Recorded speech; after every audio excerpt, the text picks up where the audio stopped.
We've all been there, right? You buy something, you're excited, you get it home, and it's just not right. And that feeling of having to take it back, it can be so stressful, especially if you're worried about finding the right words in English. Well, guess what? Today, we're going to turn that stress into pure confidence. So, let me tell you a quick story. This is something our friend Jacob said after a recent trip to the mall. He was so pumped to buy a new shirt for a party, but that excitement, well, it turned into a pretty big problem fast. And this is a situation I think so many of us can relate to. It's that moment you go from the thrill of a new purchase to that sinking feeling in your stomach that you've made a mistake. Let's take a look at exactly what happened to him. So, Jacob's rushing to get to a party. He sees this amazing blue shirt in a window and makes the classic mistake. He's in a hurry, so he just grabs his size and buys it without trying it on. Big mistake. He gets home, puts it on, and it's way too small. I think his exact words were, "He looked like a sausage," and that's when the panic started to set in. You can just feel the anxiety, right? Those thoughts start racing through your head. What am I gonna say? What if they say no? It's a feeling we all know, and honestly, it's not just a fear for English learners. Even native speakers can get a little nervous about this stuff. But don't worry, there is a super simple fix. We are going to build what I like to call your return toolkit. Think of these phrases as your superpowers for conversation. With just a few key sentences, you can walk into any store and handle a return. No problem, with total confidence. A successful return really just boils down to 4 simple, logical steps. You state your request, you give the reason, you provide your proof, and then you choose the outcome. When you see it like this, it's not so scary, is it? Let's break down each step. Okay, so for steps 1 and 2, you just want to start off politely. "I'd like to return this, please," is absolutely perfect. It just sounds so much better than saying, "I want." Then, for your reason, keep it simple and honest. It doesn't fit, or it's too small. That's all you need to say. You don't need a long, complicated story.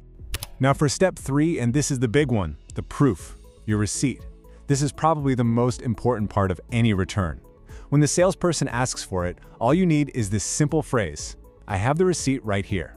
Seriously, having it ready to go in your hand makes everything so much smoother.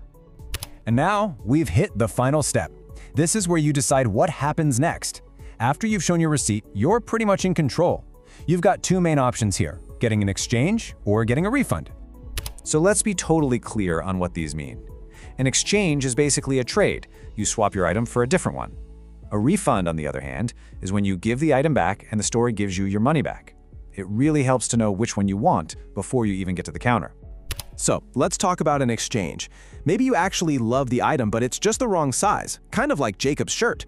In that case, you can just ask, "Can I exchange this for a larger size?" It's a super polite, direct question that gets you exactly what you need. But what if you've just changed your mind and you just want your money back?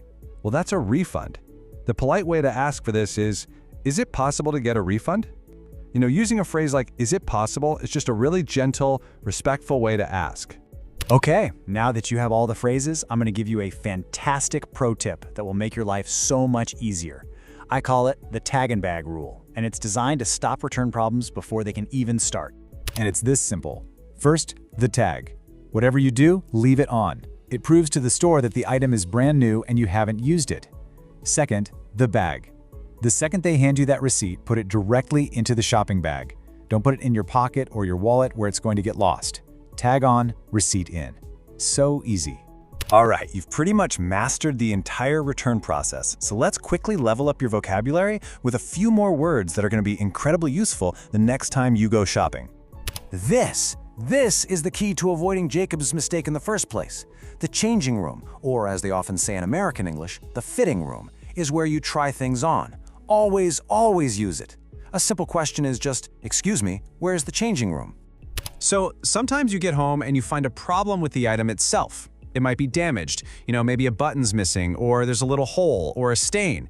This is a totally valid reason to take something back.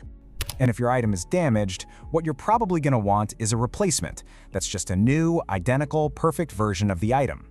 You can say something like, "This item is damaged, can I get a replacement?" So let's do a quick recap of our toolkit. We've got the 4 simple steps for the conversation, the key phrases for asking for an exchange or a refund, and that awesome tag and bag pro tip. With these tools, you are ready to handle any return with complete, stress-free confidence. So, you're fully equipped now. So I have a question for you. What's the last thing you had to return? Was it too big? Or maybe the wrong color? Or was it damaged? Think about that situation for a second, because next time, you'll know exactly what to say.